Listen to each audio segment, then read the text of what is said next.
When a child says, I cannot do it, most adults try to encourage, such as by saying, yes, of course you can do it. Yes, you can do it. Or saying something like this, why don't you try harder? Try harder, right? We all have experienced it, right? But what if that's not what they really need? After more than 30 years of teaching, and I learned something different. And I learned that's not what built confidence. Let me show you what it really works. Last week, I was teaching taekwondo class, and there was a young boy standing in line. Finally, when it's his turn, all of a sudden he froze.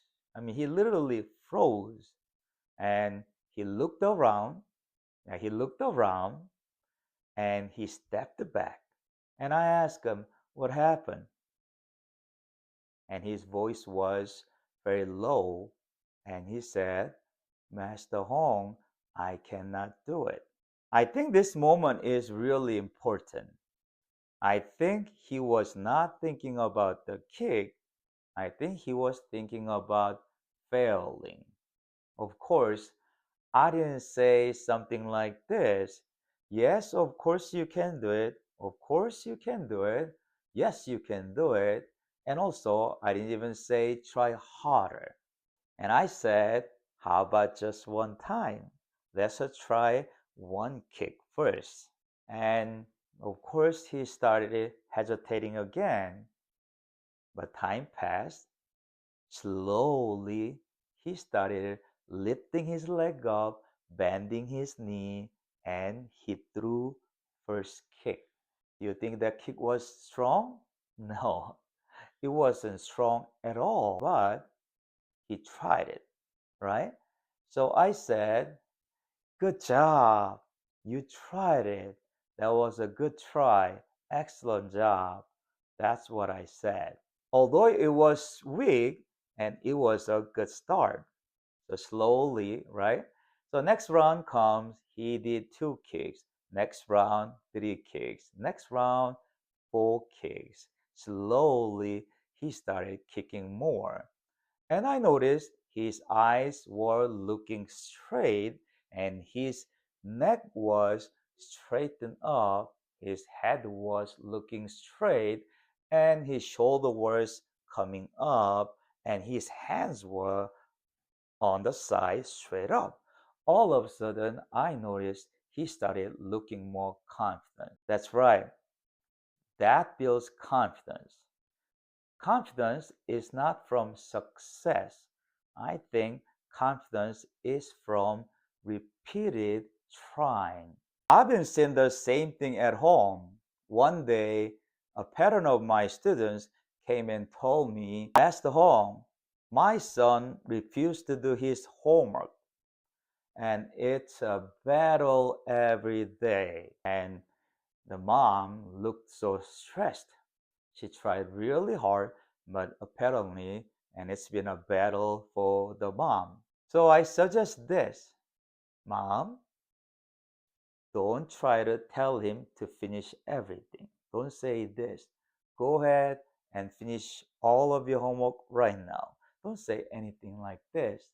Instead of saying that, and do something like this. Why don't you go finish the first problem? Just do one problem first. All right? So try this. Now, 1 week passed, the mom came to me and said, Master Hong, it actually worked. And she was smiling. And she said, he started doing the homework. And of course, I was so happy to hear that. So the problem was not the son's ability. The problem was the starting. So we have to all remember, and it was not the son's ability. The problem was starting. So the mom was really happy. A school teacher shared something similar, and she says everyone knew the answers, but no one was raising their hands. Students knew the answers, but they were afraid. So she changed the one thing. Instead of asking who knows the answer, we all know what happens when you ask who knows the answer. Always same students raise their hands, right? So instead of saying that, she was saying this. And she said, look at your partner and start sharing your ideas. Turn to your partner and share your ideas, please. Time passed. All of a sudden, the kids started talking. You know how kids are, right? So they started talking.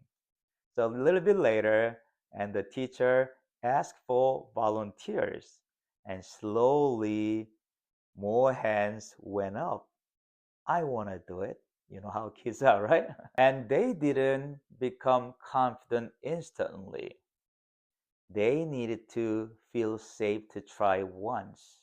So here is the truth: confidence is not built from success, confidence is built from repeated attempts, repeated trying.